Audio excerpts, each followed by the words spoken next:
Dulu muncul istilah air Belanda, kini dikenal dengan nama air mineral. Air mineral di Hindia Belanda dibuat oleh seorang apoteker bernama Hendrik Frederik Tillema pada 1896. Selain dikenal di Hindia Belanda karena air mineral atau air Tillema, ia juga jadi distributor brandy di Semarang. Ia bekerja di Samarangse Apotek milik Erkla Asses & Co. Ewald van Vogt. Dalam sebuah artikel berjudul The Donkere kan van Tempo dulu atau Sisi Tergelap Tempo dulu, menulis, H.F. Tillema mampu membeli perusahaan Kla Asses & Co. pada 1899. Tillema lalu melebarkan sayap pada bisnis air kemasan botol. Kebetulan pula perusahaan yang ia beli punya unit usaha dalam bidang air minum. Pabrik minuman Tillema mengembangkan usaha itu. Di samping air mineral dalam kemasan, juga memproduksi minuman soda. Di tahun 1901, ia mendirikan pabrik di Semarang. Tiap tahun, suami Anna Sophia Wehuizen ini memproduksi lebih dari 500.000 botol limun soda dan air mineral bermerek Higea dengan kucing hitam yang ekornya melambai. Tahun 1910, produksinya meningkat menjadi 10.000 botol hari. Di Semarang, limun itu terkenal dengan nama limun Kla Asses Cap Kutejing. Higea diambil dari mitologi Yunani, merupakan anak perempuan dari Asklepios, dewa pelindung kesehatan. Ia mempromosikan produknya dengan iklan seperti yang gencar dilakukan di Amerika sejak tahun 1890-an, berhasil dengan minuman Coca-Cola.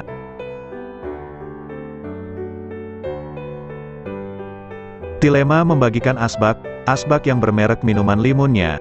Di atas perempatan paling sibuk di Semarang, ia menggantungkan papan reklame yang cukup menarik perhatian. Foto-foto dari jalan-jalan tempat ia memasang iklan dijadikannya kartu pos dan dibagikan secara gratis dengan menggunakan kalimat, limun Higea memang luar biasa. Ketika Dewan Kota melarang semua papan reklamenya, Tillema tak kehabisan akal. Ia menggunakan balon udara yang diterbangkan ke seluruh kota Semarang, bertuliskan merek Higea.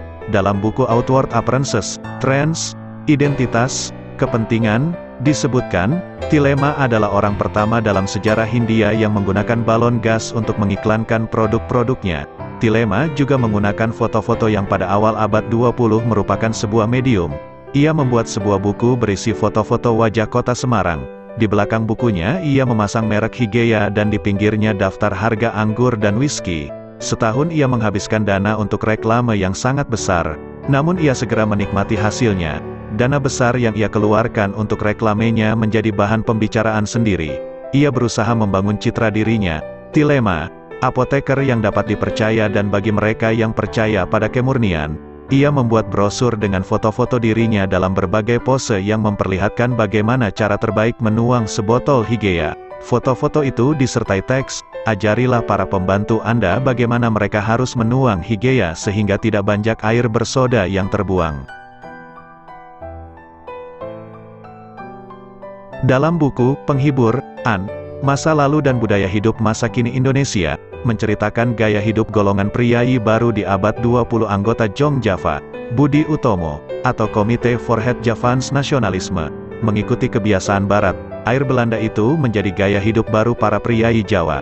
Banyak para priayi yang meniru gaya hidup Barat, seperti pergi ke pesta, main kartu cara Eropa, juga minum air Belanda dan whisky soda. Hendrik Frederik Tillema dilahirkan di desa Ehten di tepi Danau Ceke. Ehten adalah sebuah desa di Friesland, Belanda.